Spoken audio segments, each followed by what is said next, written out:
সুপ্রিয় ভিউয়ার্স, আসসালামু আলাইকুম। নিউ কুকিং হাউস E7 চ্যানেলে আপনাকে স্বাগতম। চলে এলাম অসম্ভব মজার একটি রেসিপি নিয়ে। আমার আজকের রেসিপি একদম নতুনভাবে চিচিঙ্গা রান্না। এই চিচিঙ্গা রান্নাটা এভাবে তৈরি করলে খেতে অসাধারণ লাগে। চিচিঙ্গার এই রেসিপিটি যদি টেবিলে থাকে তবে সবাই মাছ মাংস খেতে ভুলেই যাবে। অসাধারণ স্বাদে এই রেসিপিটি আজ আমি কিভাবে তৈরি করলাম তা দেখতে থাকুন শেষ পর্যন্ত। চিচিঙ্গার এই নতুন রেসিপিটি তৈরির জন্য আমি এখানে দুটো চিচিঙ্গা কেটে নিয়েছি বড় সাইজের। চিচিঙ্গার মাঝের অংশটা ফেলে দিয়েছি, ভালোভাবে ক্লিন করে নিলাম।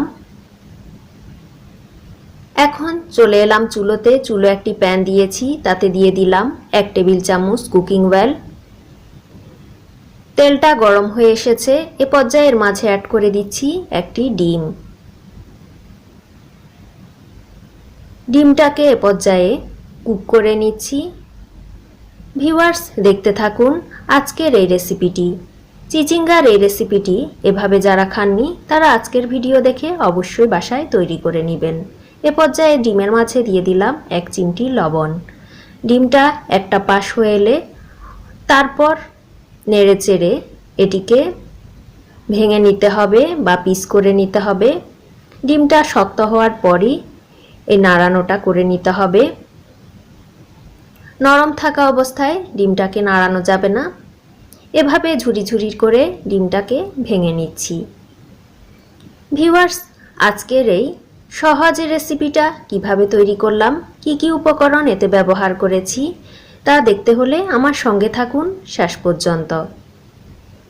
ডিমটা ফ্রাই হয়ে গিয়েছে, পর্যায়ে উঠিয়ে নিলাম প্যান থেকে।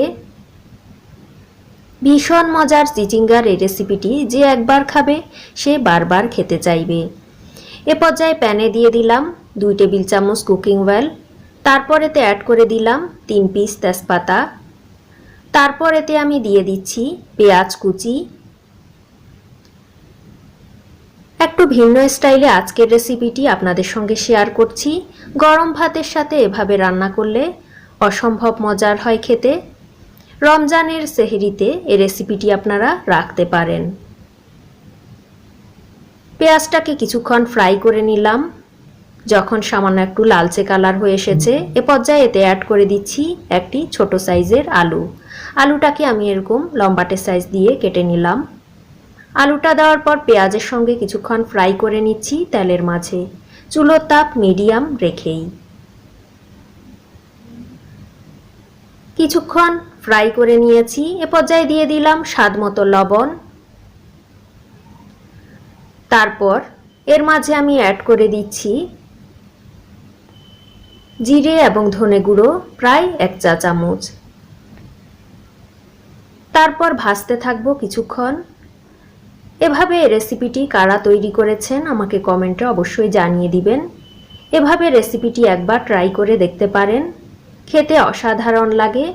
আশা করছি ছোট বড় সবাই ভীষণ পছন্দ করবে। এ পর্যায়ে দিয়ে দিচ্ছি একটি ছোট সাইজের টমেটো কুচি। আমি এখানে একটা পাকা টমেটো ভালোভাবে কুচি করে নিয়েছি। টমেটোটা দেওয়ার পর ফ্রাই করে নিচ্ছি আলুর সঙ্গে আরও কিছুক্ষণ। এভাবে কিছুক্ষণ ভেজে নিলাম।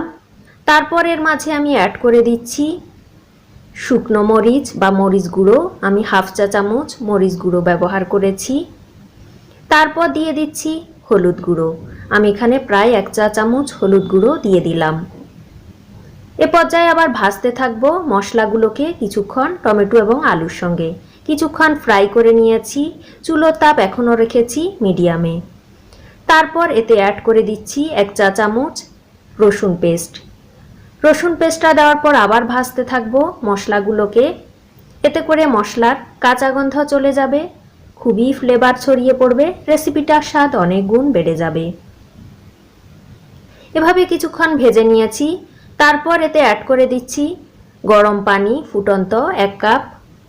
পানিটা অ্যাড করার পর ভালোভাবে মিশিয়ে নিচ্ছি।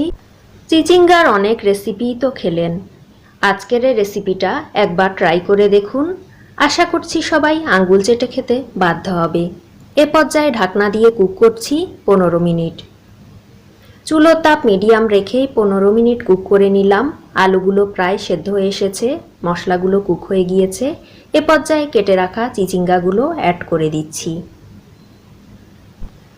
এখন চিচিঙ্গাগুলোকে উপর নিচে নেড়ে চেড়ে দিচ্ছি, মশলা মাখিয়ে নিচ্ছি। ভীষণ মজার চিচিঙ্গার এই রেসিপিটি কারা এভাবে তৈরি করেছেন আমাকে কমেন্টে অবশ্যই জানিয়ে দিবেন। ভালো লাগলে একটি লাইক দিয়ে দিবেন। এ পর্যায়ে ঢাকনা দিয়ে কুক করছি আরও প্রায় 15 মিনিট। 15 মিনিট পর ঢাকনাটা উঠিয়ে নিলাম। চিচিঙ্গাগুলো একদম কুক হয়ে গিয়েছে, ঝোলটা শুকিয়ে এসেছে। এ পর্যায়ে উপর নিচে নেড়ে চেড়ে নিচ্ছি। খুব ভালোভাবে কুক হয়ে করে নিয়েছি চিচিঙ্গাগুলোকে। আমি এখনো কোনো ঝোলের পানি ব্যবহার করি নাই। এ পর্যায়ে দিয়ে দিচ্ছি বেশ কয়েক পিস কাঁচামরিচ ফালি করে দিয়েছি। তারপর এতে অ্যাড করে দিচ্ছি ভাজা জিরে গুঁড়ো প্রায় 1 চা চামচ। এতে করে এই রেসিপির স্বাদ অনেক বেড়ে যাবে। জিরে গুঁড়ো ব্যবহার করলে মিষ্টি একটি গ্রান বেরিয়ে যায়, রেসিপির মাঝে খেতে অসাধারণ লাগে। মশলাগুলো দেওয়ার পর আবার নেড়েচেড়ে ভেজে নিচ্ছি আরও প্রায় 4-5 মিনিট। এভাবে কিছুক্ষণ কুক করে নেওয়ার পর এতে আমি ব্যবহার করছি ঝোলের পানি। অবশ্যই ফুটন্ত গরম পানি দিতে হবে, তাহলে রেসিপির স্বাদ খুবই ভালো হয়। পানিটা অ্যাড করার পর ভালোভাবে মিক্সড করে নিচ্ছি। পানিটা পরিমাণ মতো অ্যাড করতে হবে।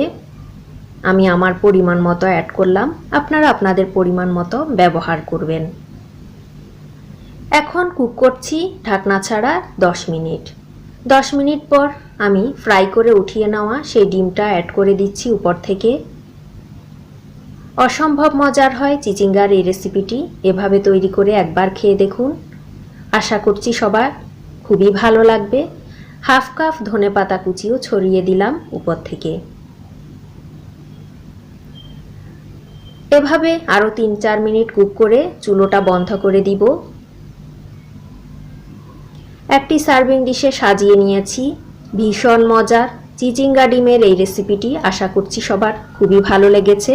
রেসিপিটা ভালো লাগলে প্লিজ চ্যানেলটা সাবস্ক্রাইব করে দিতে একদমই ভুলে যাবেন না। রেসিপিগুলো ফ্রেন্ডস ফ্যামিলির সঙ্গে শেয়ার করে দিবেন। ভিডিওতে অবশ্যই একটি লাইক দিয়ে দিবেন। আজকের মতো বিদায় নিচ্ছি। সবাই ভালো থাকুন, সুস্থ থাকুন। আল্লাহ হাফেজ।